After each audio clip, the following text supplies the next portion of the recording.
우리는 이제 어느덧 에베소서 막바지에 다다르게 되었습니다.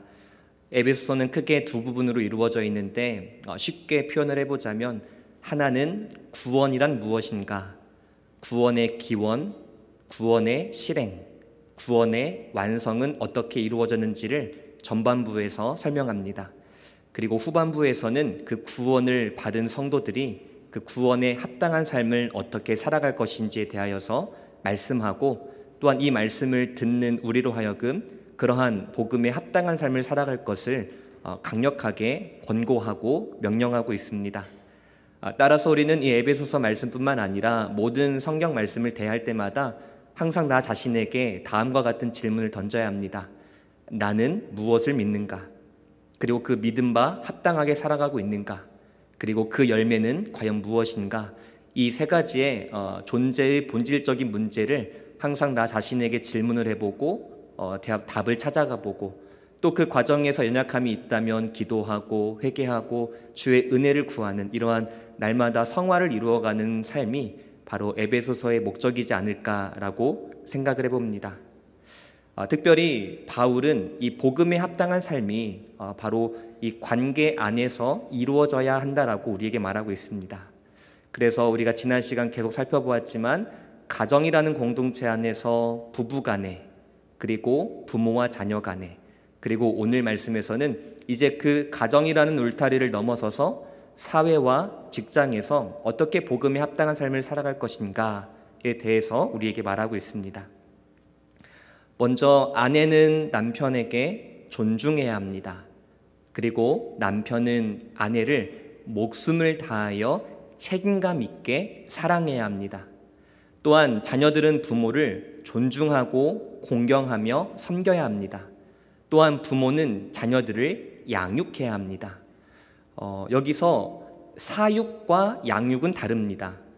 그럼 지금 내가 우리 자녀들에게 하고 있는 것은 사육입니까? 양육입니까?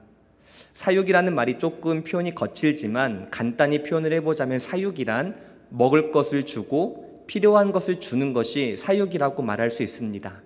그러면 사육과 양육의 근본적인 차이는 무엇일까요?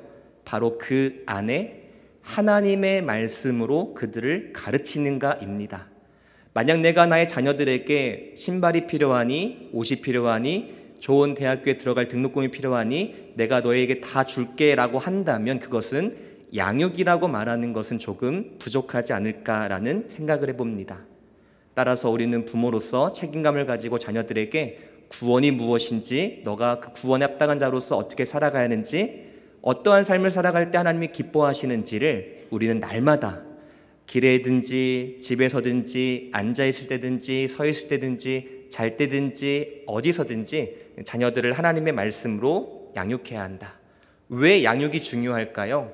이렇게 가정에서 양육이 잘 된 자녀들이 나중에 커서 사회로 나아가게 되고 그 사회에서 하나님의 그 복음의 은혜를 증거하는 데에 귀하게 쓰일 수 있기 때문이다 라고 말하는 것입니다. 여기에 있는 우리 모든 성도님들의 가정 가운데, 부부 간의 관계, 또한 자녀 간의 관계 가운데 이러한 놀라운 복음에 합당한 은혜가 있기를 간절히 소망합니다. 오늘 이어서 과연 우리 그리스도인은 직장과 사회에서 어떻게 복음에 합당한 삶을 살아갈 것인지 조금 간단히 살펴보겠습니다. 우리 먼저 5절 말씀을 같이 읽겠습니다. 종들아, 두려워하고 떨며 성실한 마음으로 육체의 상전에게 순종하기를 그리스도께 하듯 하라. 먼저 바울은 종들에게 두 가지를 권면합니다. 첫 번째는 종들아, 상전을 두려워하고 떨라라고 말합니다. 그런데 이 말은 그냥 우리가 문자적으로 하는 두려워서, 무서워서 나에게 어떠한 해코지를 할까, 밤길에 골목을 돌아서면 어떤 사람이 나를 해치지 않을까, 이런 두려움이 아닙니다. 여기서 쓰인 두려워하다라는 헬라어는 이미 앞에서 살펴본 부부간의 관계에서 아내가 남편에게 해야 할 행동, 복종, 즉 순종하라라는 단어의 동사형입니다.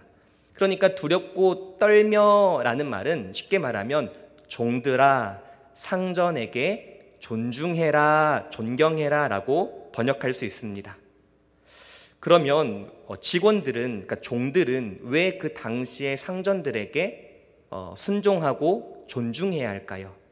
이 5절 말씀을 이해하고 해석할 때는 바울의 말씀 하나를 빌려와야 되는데, 로마서 13장에 기록되어 있는 모든 권위는 하나님께로부터 주어진다라는 이 말씀을 바탕으로 읽으면 왜 종들이 상전에게, 주인에게 순종해야 하는지가 이해가 됩니다. 그러니까 단지 인간 관계 차원에서 순종이 아니라 나의 직장에 주어진 그 상사, 그 윗사람은 그냥 인간관계로서 우리가 존경해야 될 것이 아니라 바로 그 사람에게 그 권위를 준 것은 하나님이시기 때문에, 즉 내가 사람에게 존중하는 것이 아니라, 존경을 표하는 것이 아니라 그 권위를 부여하신 하나님께 존경하는 행위로 연결된다라는 것이지요. 조금 불편할 수도 있습니다. 지금 직장에서 나를 힘겹게 하는, 믿지 않는 그 사람을 존중하고 존경하라, 마음이 불편할 수도 있습니다. 하지만 우리가 그 권위를 인정하고 존중하는 것이 복음에 합당한 삶이다라고 이해할 필요가 있는 것이지요. 그렇다고 해서 그 직장의 상사나 주인과 주인이 우리의 양심의 가책을 느끼게 하거나 복음의 본질을 어긋나게 하는 행동에 있어서 우리가 무조건 맹목적으로 다 존중하라는 말은 아닙니다. 그것을 벗어나지 않는 범위에서 비록 나와 조금 맞지 않고 생각이 다르다라는 그러한 보편적이고 일반적인 차원에서 우리는 하나님이 주시는 권위를 인정하고 그 상사와 상전에게 존중을 표현해야 한다라는 것을 우리의 마음 가운데 기억하면 좋겠습니다. 또한 종들이 취해야 할 자세 두 번째는 무엇입니까? 바로 종들은 성실하게 직장과 사회생활을 해야 한다라는 것입니다. 성실의 반대말은 불성실이겠죠. 불성실의 뜻을 찾아보면 게으른 것, 그리고 속임수를 쓴 것이라고 표현을 합니다. 그리고 성실이라는 단어의 뜻을 찾아보면 부지런하고 진실한 것이라고 표현을 합니다. 저는 이 성실하다라는 이 단어를 조금 묵상하면서 과거에 저와 함께 사역했던 한 사찰 집사님이 떠올랐습니다. 그 집사님을 보면은 딱 이 성실이라는 단어가 너무나도 잘 맞는 분인 것 같습니다. 진실하셨고 너무 부지런하셨고 게으르지 아니하셨고 속임수를 쓰지 않았습니다.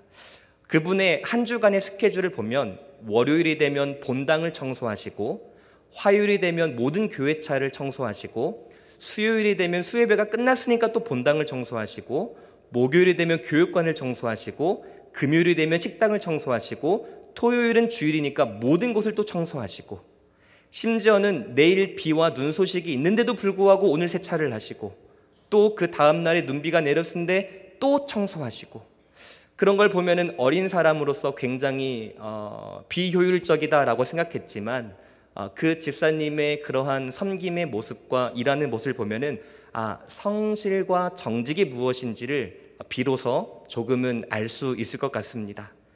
그리고 그 집사님께서 제가 교회를 떠날 때에 저와 식사하면서 몇 가지 당부를 하셨는데 이 말씀을 해주셨습니다. 양 목사님, 꼭 정직하시고 진실하시고 모든 부분에서 성실히 사역하십시오 라고 말하면서 저에게 신신당부했던 것이 아직도 기억이 납니다. 그 말씀을 마음에 담아두고 살아가면서 저의 모습을 볼 때마다 아직은 많이 부족하지만 그 모습을 닮아가려고 지금도 애쓰고 있습니다. 사랑하는 성도 여러분, 우리의 직장의 삶의 모습은 어떠합니까? 혹시 게으르진 않습니까? 혹시 상사의 눈속임을 피하여서, 눈을 피하여서 어디선가 속임수를 쓰고 계시진 않습니까? 복음에 합당한 종이라면, 직장인이라면 우리의 삶의 처소에서 부지런하고 진실하고 성실하게 임하는 것이 바로 주님께서 원하시는 복음에 합당한 모습이라는 것을 우리가 꼭 기억하며 이 복음에 함께 동참할 수 있는 우리 모두가 되기를 진심으로 소망합니다. 성실하게 생활하라 종들아, 이 말씀을 바울의 다른 말씀을 빌려서 조금 더 이해하기 쉽게 나눠보고자 합니다. 골로새서 3장 17절 말씀 우리 같이 한번 읽어보겠습니다. 시작. 또 무엇을 하든지 말에나 일에나 다 주 예수의 이름으로 하고 그를 힘입어 하나님 아버지께 감사하라. 이것이 성실하게 행하는 확장 버전입니다. 주 예수의 이름으로 하라는 것은 우리의 말에나 일에나 행동이나 표정이나 생각과 모든 것에 주 예수 그리스도의 이름이 모욕받지 않도록 하라는 것이지요. 내가 직장 생활에서 잘못하면 그것은 단지 나의 치부가 아니라 바로 예수님께 모욕이 된다라는 이 사실을 기억하고, 또한 반대로 내가 직장 생활에서 복음에 합당하게 생활한다면 바로 우리 주 예수께서 영광 받으신다는 사실을 기억하고 우리는 말에나 모든 일에나 항상 복음에 합당하게 살아가야 함을 꼭 기억할 수 있기를 소망합니다. 그래서 예수님께서도 산상수훈의 말씀 중에 이런 말씀을 주셨습니다. 마태복음 5장 16절 우리 같이 읽겠습니다. 시작. 이같이 너희 빛이 사람 앞에 비치게 하여 그들로 너희 착한 행실을 보고 하늘에 계신 너희 아버지께 영광을 돌리게 하라. 아멘. 사실 좀 불편하고 어렵습니다. 나의 행실을 보고 하나님께 영광을 돌린다. 이 말을 좀 바꿔보자면 누군가에게는 착한 행실을 하지 못할 것 같은 대상도 있고 하기 싫은 대상도 분명히 있을 것입니다. 용서할 수 없고 사랑할 수 없는 그 대상이 있을 수도 있습니다. 그 사람에게 주님의 사랑과 은혜보다는 주님의 심판과 저주를 전해주고 싶은 어떠한 사람이 있을 수도 있습니다. 하지만 주님께서 우리에게 요구하시는 바는 무엇이냐면 그런 사람조차에게도 말에나 일에나 무엇을 하든지 착한 행실로 살아가라 라고 말하는 이 명령 앞에 우리는 과연 어떻게 살아가고 있는가 한번 조심스럽게 나 자신을 돌아볼 필요가 있는 것이지요. 주 예수의 이름과 영광을 위하여 그 미운 사람조차도 사랑해야 한다. 아는데 힘듭니다. 아는데 실천이 안 됩니다. 그런데 할 수 있는 방법을 바울이 제시합니다. 우리 방금 읽었던 말씀 골로새서 3장 17절 다시 한번 읽어볼까요? 다시 한번 읽어보겠습니다. 골로새서 3장 17절 시작. 또 무엇을 하든지 말에나 일에나 다 주 예수 이름으로 하고 그를 입어 하나님 아버지께 감사. 내 감정과 내 생각과 이해와 내 성품으로는 못합니다. 하지만 그 나의 모난 전 인격을 주님께서 덮으시면 가능합니다. 그래서 우리가 직장 생활 안에서 복음을 드러내기 위해 가장 필수 불가결한 요소는 주님의 은혜로 나를 덮어주시옵소서라는 그 은혜라는 것이지요. 사랑하는 성도 여러분, 예수님의 은혜를 힘입으십시오. 그리고 그 은혜로 말미암아 말에나 일에나 모든 일에 주님의 은혜를 드러낼 수 있는, 그 복음을 증거할 수 있는 그러한 우리의 모든 사회생활과 직장생활이 되기를 진심으로 소망합니다. 또한 바울이 종들에게 권면하는 세 번째는 무엇일까요? 우리 6절 말씀 같이 한번 읽어보겠습니다. 시작. 눈가림만 하여 사람을 기쁘게 하는 자처럼 하지 말고 그리스도의 종들처럼 마음으로 하나님의 뜻을 행하고. 눈가림하지 말라는 것입니다. 항상 하나님의 그 불꽃과 같은 눈동자가 편재하듯이 모든 것을 꿰뚫어 보시고 감찰하시고 지켜본다는 사실을 기억하고 상전이 있든 없든 누가 나를 감시하든 안 하든 내 위치와 내가 할 일을 책임을 다하여서 진실하게 행하라 라고 말하고 있는 것입니다. 왜 이렇게 바울은 직장생활과 사회생활에서 그리스도인이 성실하게 임해야 하는 것을 계속해서 강조하는 것일까요? 간단합니다. 나는 나 한 사람이 아니라는 것입니다. 나는 단지 양선웅이기 전에 예수 그리스도의 제자라는 것입니다. 고로 나는 곧 그리스도인의 대표성을 갖고 있기 때문에 내가 사회에서 어떻게 살아가느냐가 곧 그들이 복음을 어떻게 받아들이고 나아가 그 영혼이 주님께로 돌이킬 수 있는 기회가 될지 아니면 걸림돌이 될지 중요한 위치에 내가 있다는 것입니다. 바라옵기는 성실하게 그리고 정직하게 그리고 눈가림하지 않고 우리 모두가 주님의 맡기신 사명을 감당해 나아갈 수 있는 우리 모두가 되기를 진심으로 소망합니다. 이제 이 설교를 했으니 제가 더 잘해야겠죠. 사실 제가 아내가 있어서 이런 말 하기가 좀 불편하지만 또 어떨지 모르겠지만 많이 꾸중을 듣고 있습니다. 조금 출근이 딱 시간이 몇 시까지인데 15분 전, 20분 전에 가라 계속 깨워주고 있고요. 그리고 그 외에 쑥스러워서 말하지 못하지만 정직하게 또 성실하게 살아가도록 많은 또 채찍과 도움을 받고 있는데, 이게 굉장히 별거 아닌 것 같은데 혼자 힘으로는 굉장히 또 어렵더라고요. 혹시 이러한 삶을 살아가기가 혼자 버거우십니까? 주변의 도움을 요청하십시오. 쑥스러운 것 아닙니다. 왜냐하면 이러한 기본이 복음을 드러낼 수 있는 수단이라고 여기면 우리가 마땅히 도움도 요청하고 또 나의 모난 부분도 개선해 나갈 분명한 이유가 될 것 같습니다. 바라옵기는 다시 한번 권면드립니다. 우리가 정직하고 성실하게 종의 위치에서 주인을 섬기고 사회와 세상을 섬기며 나아갈 때에 그 우리를 통하여서 주의 복음이 널리 확장될 줄 믿습니다. 그러한 우리의 삶이 되기를 다시 한번 간절히 소망합니다. 막스 베버라는 사회학자이자 정치 경제학자가 있습니다. 이 막스 베버가 책을 한 권을 썼는데요, 프로테스탄트 윤리와 자본주의 정신이라는 책을 썼습니다. 그러니까 이 사람이 16세기, 17세기에 있었던 가톨릭과 그 가톨릭으로부터 나온 칼빈주의와 그 17세기 너머의 청교도, 이런 다양한 분파들의 기독교 윤리와 직업 윤리가 과연 어떠했는지를 조금 한 발짝 떨어져서 객관적으로 평가한 책입니다. 이 책의 서두 부분에 이제 해제 부분을 보면은 이 사람이 그 당시에 가톨릭과 칼빈주의자들과 청교도자들이 어떻게 당시에 기업 윤리를 갖고 있는지, 어떻게 기독교 윤리를 가지고 있는지를 좀 설명하는 부분인데, 제가 간단히 좀 설명을 드리겠습니다. 이 사람이 봤을 때 당시 가톨릭 신자들은요, 간단합니다. 하나님의 영광보다 내 이익이 먼저였던 거예요. 하나님의 나라를 구현하기보다 이윤 추구를 통해서 부의 축적을 더 중시했다. 하나님을 사랑하고 이웃을 사랑하라는 이 기독교의 윤리의 명령을 어기고 경제적인 이득을 얻기 위해서 사람을 착취했던 사람들이 당시 가톨릭 신자들이었다라고 말합니다. 그래서 그 가톨릭 신자들로 말미암아 그 당시에 생긴 속담이 있다. 그것이 무엇이냐면 이런 속담입니다.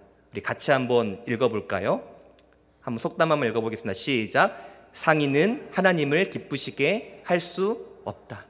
그 당시에 가톨릭 신자 중에 기업가들과 상인들을 보니까 그들의 행동을 보고서는 도저히 하나님을 기쁘시게 할 수 없고 오히려 그들로 말미암아 많은 영혼들이 주님을 떠나가게 만드는 아주 쉽게 말하면 나쁜 사람들이다 라고 평가를 하는 것이죠.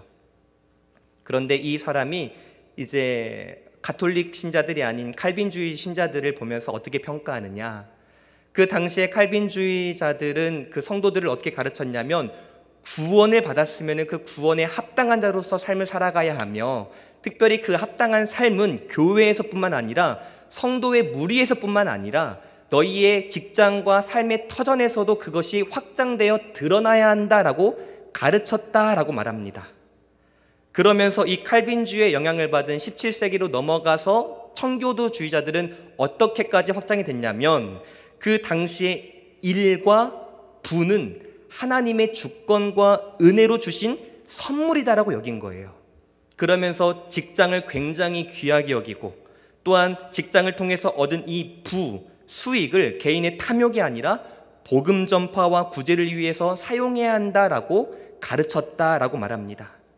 그러면서 이 사람이 이제 말하고자 하는 요지는 무엇이냐면 근대 시대의 자본주의가 어떻게 잘 자리 잡혔는가, 근본주의가, 자본주의가 어떻게 건강하게 발전할 수 있었던 이유가 무엇이냐, 바로 이 칼빈주의와 청교도주의자들의 영향 때문이다라고 말하면서 그 한 문장을 이렇게 말합니다. 우리 같이 한번 읽어볼까요? 자, 같이 한번 읽어보겠습니다. 시작. 하나님께 더 큰 영광을, 그러니까 로마 가톨릭 신자들은 자기가 우선이었어요. 하나님의 영광 필요 없습니다. 기독교 윤리 필요 없습니다. 오직 부의 창출은 나를 위하여, 나의 개인의 탐욕을 위하여. 그런데 칼빈주의자들과 그 영향을 받은 청교도자들의 핵심은 무엇이었냐면은 이 일과 이 부는 오직 하나님의 더 큰 영광을 위하여 존재하고 그렇게 사용한다라고 가르쳤고, 이 신앙으로 그 당시의 사회가 번역되었기 때문에 그 당시에 자본주의가 건강하게 발전할 수 있었다라고 평가하는 것이죠. 그러니까 제가 이 말씀을 드리는 이유는 무엇이냐면 오늘 우리는 나의 삶의 위치에서 어떤 생각을 가지고 일하는 거예요. 그냥 밥벌이로 하루 먹고 하루 살아가기 위한 필요한 재화를 얻기 위한 수단으로 살아가느냐, 아니면 종의 위치에서, 직원의 위치에서 하나님께 더 큰 영광을 어떻게 돌릴까를 생각하면서 일하고 벌고 말이나 무엇이든지 모든 것에 그렇게 행동하느냐. 그러니까 우리의 마음의 중심에는 무엇이 있느냐라는 것을 함께 나누고자 함입니다. 하나님께 더 큰 영광을 위해 내가 일하고 직장을 다니고 종의 위치에, 직원의 위치에 있다라는 이 생각을 가지고 우리가 살아간다면 오늘 본문에 등장하는 7절처럼 우리가 직장 생활을 할 수 있다라는 것입니다. 우리 7절 말씀 같이 한번 읽어보겠습니다. 시작. 기쁜 마음으로 섬기기를 주께 하듯 하고 사람들에게 하듯 하지 말라. 왜 직장 생활이 답답하고 힘들고 조금만 힘들면은 그만 나가고 싶고 왜 이런 마음이 들까요? 하나님의 영광의 관점이 아니라 지극히 인본주의적인 관점으로 일을 바라보고 인간관계를 바라보고 직장을 바라보기 때문에 그런 어려움이 있지 않은가라는 것이지요. 바라옵기는 이 하나님께 더 큰 영광을 위하여 내가 살아가고 존재한다라는 이 신앙이 우리 가운데 회복되기를 간절히 소망합니다. 그래서 우리의 삶의 위치와 현장이 복음으로 기쁨이 가득하기를 다시 한번 소망합니다. 여러분들의 삶의 위치는 결단코 가벼운 것이 아닙니다. 쓰레기를 줍든 아니면 높은 자리에 있든 어느 위치에 있든 바로 그곳이 우리 주 예수 그리스도의 복음을 증거할 수 있는 가장 좋은 길이라는 것을 기억하시고 그곳에서 맡기신 사명을 잘 감당할 수 있는, 그러므로 말미암아 주님의 그 영광이 온 세상에 드러날 수 있는 그 시작점과 그 통로가 내가 될 수 있는 우리 모두가 되기를 진심으로 소망합니다. 이제 바울은 종에게 권면을 마치고 이제 주인, 즉 오늘날로 표현을 해보자면 직장 상사들에게 몇 가지의 권면을 합니다. 우리 9절 말씀 같이 한번 읽어보겠습니다. 시작. 상전들아 너희도 그들에게 이와 같이 하고 위협을 그치라. 상전들아 너희도 그들에게 이와 같이 하라. 이와 같이라는 것은 종들에게 권면했던 상전을 존중하고 상전이 뭔가 일을 맡길 때에 정직하게 진실하게 하고 눈가림하지 말고 이와 같은 행동을 주인인 너도 종들에게 똑같이 인격적으로 행하라 라고 말하는 것이죠. 근데 오늘날 시대에서 이것은 별다른 문제가 아닙니다. 그런데 바울의 시대 때 종의 위치와 주인의 위치를 알면 이 권면이 굉장히 개혁적이고 굉장히 진취적이라는 것을 우리가 발견하게 됩니다. 어떻게 주인이 종에게 존중하고 그 당시에 사람 취급도 안 되고 인격도 없는 물건과도 못한 그 종에게 어떻게 이렇게 권면합니까? 하지만 그만큼 바울이 말하는 것은 세상의 가치와 세속의 문화를 따라가지 말고 종이 됐든 주인이 됐든 남자가 됐든 여자가 됐든 어떠한 모든 사람이든지 간에 예수 그리스도 안에 있는 사람이라면, 공동체라면 우리의 모든 중심은 복음이어야 한다라는 것을 강조하는 것이지요. 주인들도 종들을 대할 때, 상사들도 직원을 대할 때 인격적으로 대해야 된다라는 것을 우리가 잊지 말아야 합니다. 종들의 존경과 올바른 봉사를 원한다면 주인들이 먼저 종들을 대할 때 그러한 태도로 대한다면 이것이 상호작용으로 자연스럽게 드러난다라는 것입니다. 바로 이러한 취지의 말씀을 예수님께서 한번 해주셨습니다. 마태복음 7장 12절 말씀 우리 같이 한번 읽어보겠습니다. 시작. 그러므로 무엇이든지 남에게 대접을 받고자 하는 대로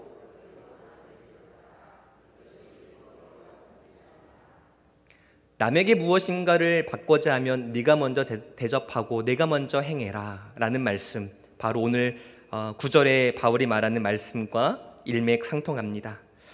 여기에 제가 어떤 직업에 어느 위치에 어떤 분이 계시는지는 잘 모르겠지만 혹시 내가 직원을 조금 다스리고 팀장급이나 어떤 위치에 계신 분들이라면 한번 오늘 말씀을 자세히 한번 살펴보시고 묵상해 보면서 나는 지금 나의 직원들과 나에게 붙여주신 많은 사람들을 도구적인 관점으로만 바라보는가, 아니면 주님의 말씀대로 인격적인 관점으로 바라보는가, 한번 우리 자신도 돌아볼 수 있는 계기가 되면 좋겠습니다. 또한 두 번째 상사에게 하는 권면은 무엇입니까? 우리 9절 하반절 말씀을 한번 다시 한번 읽어볼까요? 죄송합니다. 상반절 말씀 한 번만 띄워주십시오. 네, 6장 9절에 보니까 너희도 그들에게 이와 같이 하고 인격적으로 대해야 된다. 두 번째 권면은요, 위협을 그치라 라는 것입니다. 이것은 상사, 주인이 가지고 있는 권위를 가지고 직원을 함부로 대하지 말라는 것입니다. 사랑하는 성도 여러분, 상사에게, 상전에게 권위가 있는 것은 특권이 아닙니다. 상사에게 권위가 있는 것은 책임감입니다. 그 권위를 가지고 어떻게 부려먹을까, 이용해 먹을까가 아니라 그 권위를 가지고 내게 맡겨주신 그 많은 영혼들을 어떻게 복음에 합당하게 책임을 다할까라는 권위라는 것을 우리가 잊지 말아야 한다는 것이지요. 사랑하는 성도 여러분, 뿐만 아니라 왜 상전이 종들에게 위협을 가하지 말아야 하는가, 그 말씀이 9절 하반절 말씀에 이어서 소개됩니다. 우리 9절 하반절 같이 읽겠습니다.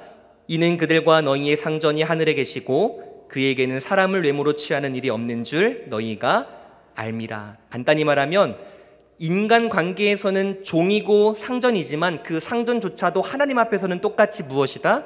종이다 라는 것입니다. 그러니까 하나님 앞에서 우리가 모두 다 동등한 사람이라는 것을 기억하고, 그러면 우리가 서로를 인격적으로 대할 수 있다라는 것이죠.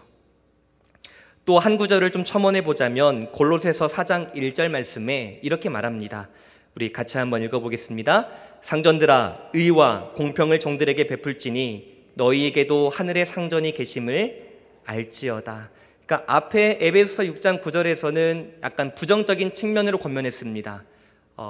하지 말라라고 말했죠. 위협을 그쳐라, 위협을 행하지 말라라고 했다면, 이 골로새서 4장 1절 말씀은 하라라는 긍정적인 측면으로 명령합니다. 상전, 즉 위에 있는 사람은 어떻게 합니까? 의와 공정을 베풀어야 한다라고 말합니다.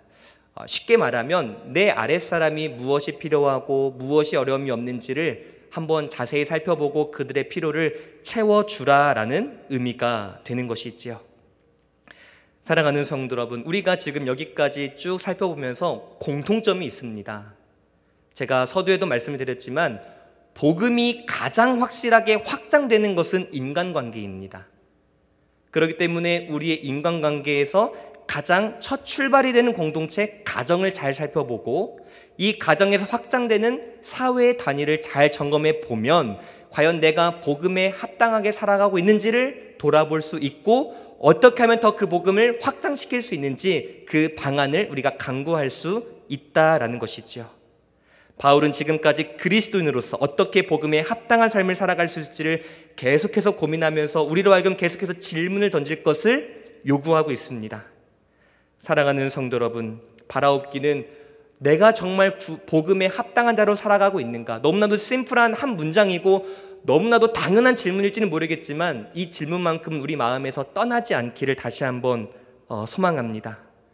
특별히 오늘 본문을 맺으면서 내가 상사의 위치에 있든 또는 직원의 위치에 있든 어느 위치에서든 이 복음을 복음으로서 잘 전달할 수 있는 그러한 위치가 되기를 다시 한번 소망합니다.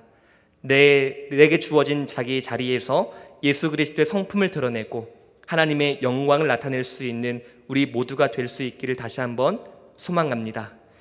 그런데 저는 이 말씀을 단지 인간관계에서만 적용하고 싶지는 않습니다.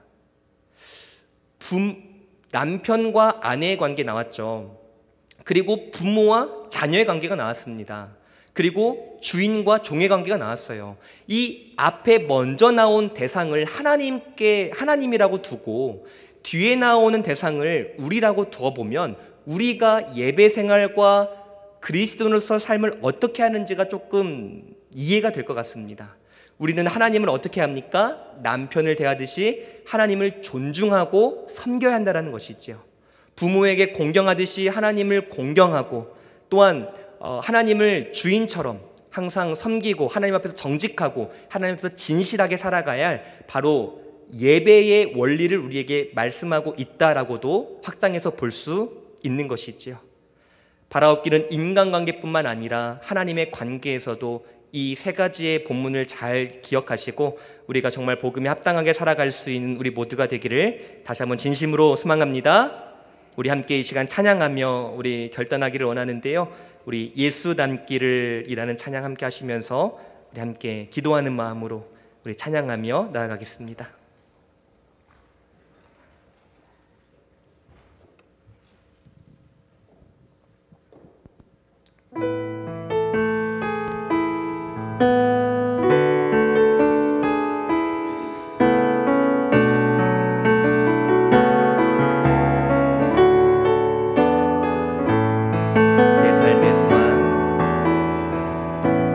내 삶의 소망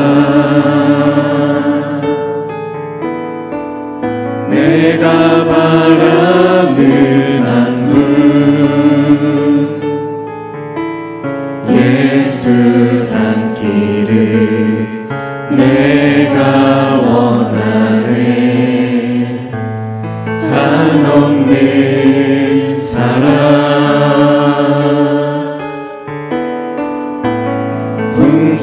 풍성한 그는 예수 닮기를 내가 원하네. 예수 닮기를 예수 보기를 예수만 높이길 내가 원하네. 내 평생 소원 예수 닮기를 예수만 닮기를 내가 원하네. 2절로 고백합시다. 온유하시고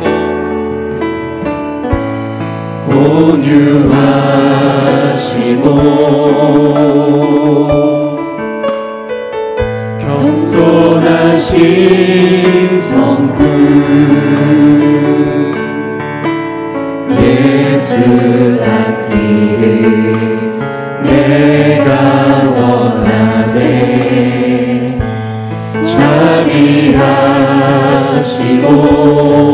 자비하시고 위로자 되신 주 예수 닮기를 내가 원하네. 예수 닮기를 예수 보기를 예수만 높이길 내가 원하네. 내 평생 소원 예수 닮기를 예수만 닮기를 내가 원하네.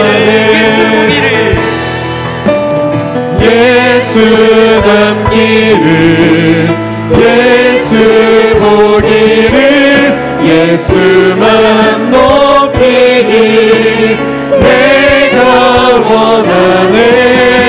내 평생 소원 예수 닮기를 예수만 닮기를 내가 원하네.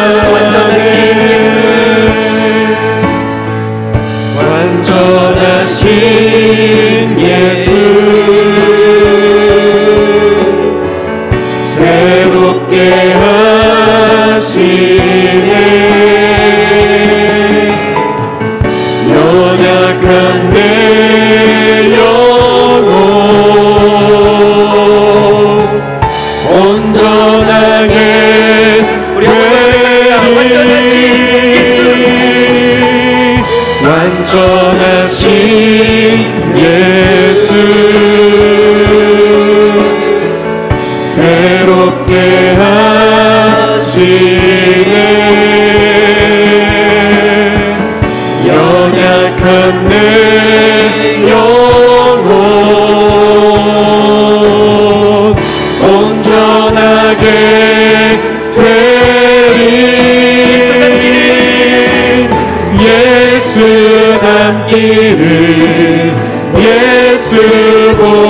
길을 예수만 높이길 내가 원하네. 내 평생 소원 예수 닮기를 예수만 닮기를 내가 원하네. 예수 닮기를 예수 보기를 예수만 높이길 내가 원하네. 내 평생 소원 예수 닮기를 예수만 닮기를 우리 시간에 내가 원하네. 예수 닮기를 예수 보기를 예수만 높이길 내가 원하네. 내 평생 소원 예수 닮기를 예수만 닮기를 내가 원하네. 예수 닮기를 예수 보기를 예수만 높이길 내가 원하네. 내 평생 소원 예수 닮기를 예수만 닮기를 내가 원하네. 예수 닮기를 예수 보기를 예수만 높이길 내가 원하네. 내 평생 소원 예수 닮기를 예수만 닮기를 내가 원하네. 예수 닮기를 예수 보기를 예수만 높이길 내가 원하네.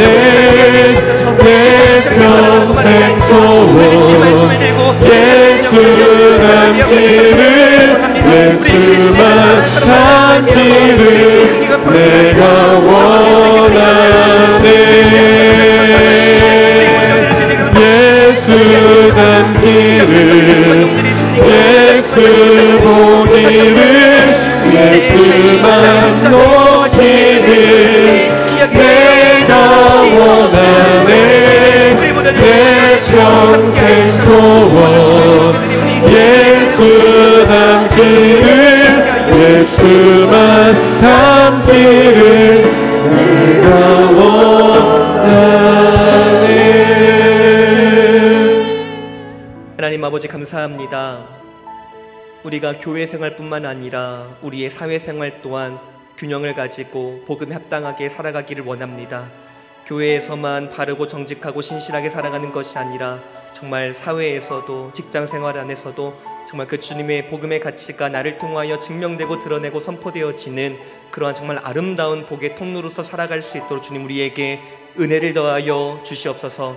혹여라도 직장과 사회생활 가운데 어떠한 일로 인하여 낙심한 영혼이 있습니까? 혹여라도 그러한 지쳐있는 영혼들이 있다면 주님께서 이 시간 주의 강력한 은혜로 덧입혀 주셔서 정말 다시 한번 회복시켜 주셔서 정말 그 영혼으로 말미암아 그 직장이 복음화되게 하시고 그 한 영혼으로 말미암아 많은 영혼들이 주님께로 돌이킬 수 있도록 주님 그 영혼을 귀하게 사용하여 주시옵소서.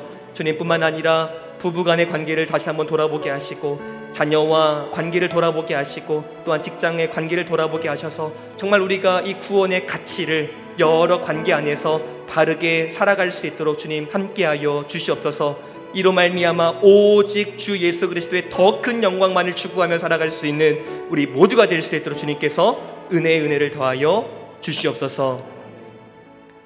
이제는 우리 주 예수 그리스도의 그 크신 은혜와 하나님 아버지의 사랑과 성령 하나님의 교통하심이 복음에 합당하게 살아가기를 원하며 나의 힘으로가 아닌 오직 주의 은혜로 살아가기를 원하며 돌아가는 우리 모든 사랑하는 성도님들의 머리머리 위에와 그들의 삶과 직장과 그들이 걸어갈 모든 걸음 위에와 주님의 핏값으로 사신 첨단교자시교회 위에와 이 나라 민족 세계 열방 가운데 이제로부터 영원토록 항상 함께 있을지어다.